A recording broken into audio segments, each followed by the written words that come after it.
Some voters in the Firozpur Jhirkha constituency, part of Haryana's Nuh district, seem to have decided how they will vote in the assembly elections scheduled for October 5th. Voters blame the BJP, alleging a lack of development in the region, and say they will vote for the incumbent Congress MLA Maman Khan, who has been fielded again by the party from Firozpur Jhirkha. मुद्दे तो सारे दरे दरे रह गए। मुद्दे तो जो भी मुद्दे लाए कोई मुद्दा पूरा नहीं हुआ उसका।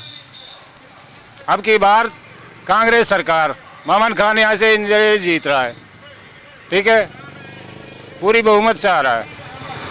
पिछली बार भी वही जीते थे। पिछली साल भी वही जीता। उन्होंने काम जो है क्षेत्र में नहीं किया, जैसे सड़कें हैं या पानी है या स्कूल है, अस्पताल जो है। देखो जी, पोजीशन में तो ऐसा ही होता है, जब सरकार नहीं आती है तो काम भी नहीं होते, कोई बात नहीं, काम नहीं हुआ तो कोई बात नहीं है, पोजीशन में हुआ पड़ी में,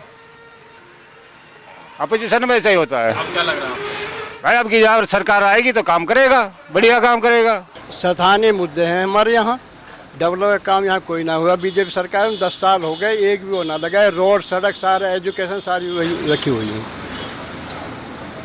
10 साल आप बीजेपी की सरकार की बात। 10 साल बीजेपी सरकार, हाँ। 5 साल से विधायक कांग्रेस का है, तो उसने काम नहीं किया। ऐसा काम डेवलप रूरल पार्टी का काम कराती है, ना कि अपोजिशन वाले कराते हैं।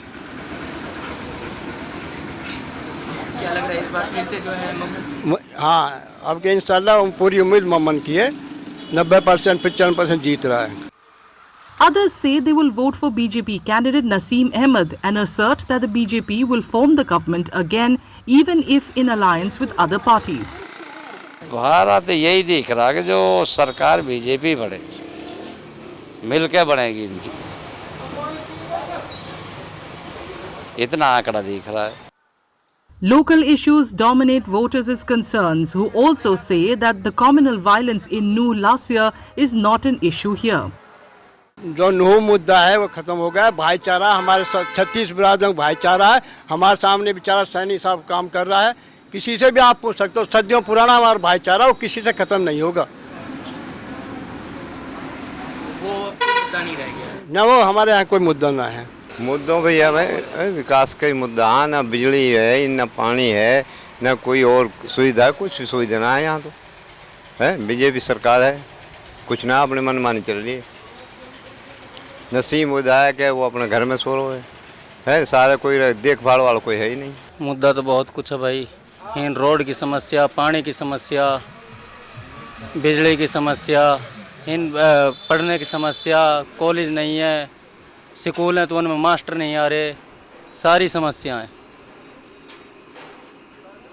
काफ़ी मुद्दे हैं। मुद्दे पे बात करें तो बीजेपी सरकार में कोई मुद्दा ऐसा नहीं है जो हो गया। Some voters say they want a government that addresses the issue of rising prices. हम तो ये कहें ऐसी सरकार हो, चाहे कोई बीजेपी हो चाहे कांग्रेस हो, जो महंगाई कम कर सके। 10 साल से बीजेपी की सरकार थी। हाँ जी, 10 साल में जी, अब ये बताओ जी, 10 साल में ही बैंगन 10 रुपये किलो से 50 रुपये किलो बैंगन ही हो गए। अब यही देख लो आप ही, अब यहाँ से भी आगे और महंगाई क्या होगी। महंगाई चल रही। Elections for the 90-member Haryana Assembly will be held on Saturday, October 5th, and votes will be counted on Tuesday, October 8th.